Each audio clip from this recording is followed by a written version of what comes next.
Welcome to Mr. Post Frame. This series is called the Solo Barndo Build. It is a 40 by 64. We're calling it the Cedar. I'm building this for a friend.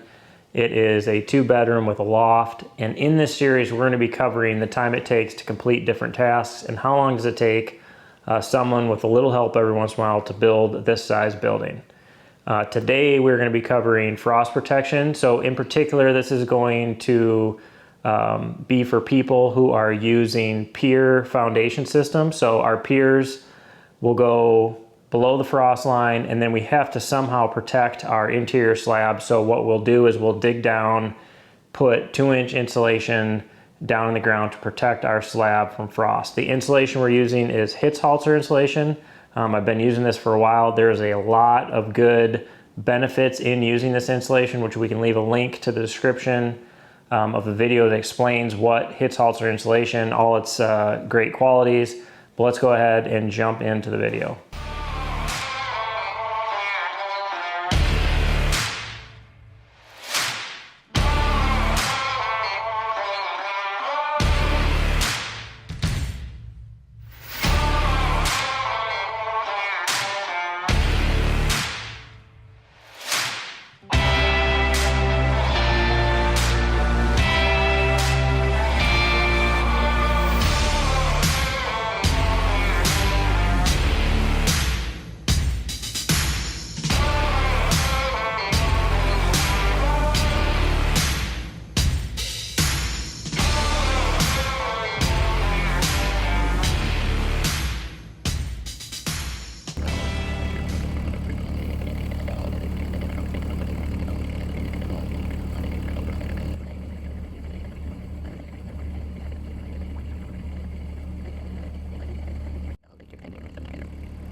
One little tip that I like to do is I like to take just some orange paint a line down along, so while I'm digging, I make sure I'm staying in a nice straight line.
All right, guys, so those of you who are in an area that require frost protection, the way we do it here is we go 2 feet down along the inside of the grate board, down in the ground, and that stops our frost from getting underneath our slab. So what that does is it helps maintain the ground temperature under the slab. So we run all radiant in-floor heat in our buildings. Even if you don't do that, you still want to do this frost protection if you're in an area that requires it. How far you have to go down is going to be determined on your location. Like I said, we're required to go 2 feet down.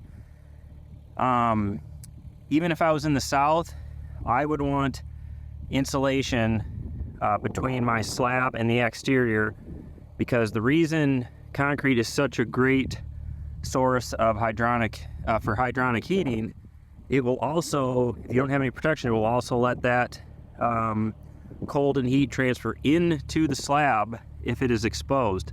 So you still want to protect from it if you can. I would do it even if I was in the south. I wouldn't necessarily go down very far, but I would at least go down to cover the edge of my slab or my foundation, whatever the case may be. When is the best time to do that? I've done this a lot of different ways. I've dug it after the building has been framed by hand. I've dug it with an excavator after the building is framed. And as you can see, all my framing materials are on site. I am digging this in with a little mini excavator. That's a U17. And I'm digging all my trenches before I even frame. So then there's nothing in my way that will inhibit me from digging this. This is a much easier way to dig this, depending on your ground conditions, than hand digging. So just keep that in mind. If you are doing this by yourself, this is probably the best time, in my opinion, to do this. So I have a 1 foot wide bucket. I got to go down about, from the top of my pier, about 13 inches, 14 inches, in order to get 2 feet below grade. So we're just going to keep digging, but this is the perfect time to do that. You're going to have to check with your local code to see what they require for depth and all that kind of good stuff.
All right, I am done.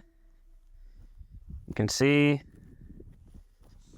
this is a 64 by 40, and I did this by myself in about 3 hours. Probably wasn't even 3 hours. It's 1:30. I got here about 10, got started about 10:30. Did a couple other little things. So probably about 2.5 hours. I did a 64 by 40. Cost me $195 for the rental of the Mini X. And this is a really good way to do this. I didn't even hardly have to lift a shovel, which is awesome. So just keep that in mind. If you got to do frost protection, this video should help you. And the best time to do it is before you even start building. All right, guys, that's going to be a wrap on this step of putting the frost protection in. Hopefully you guys found this useful and enjoyable.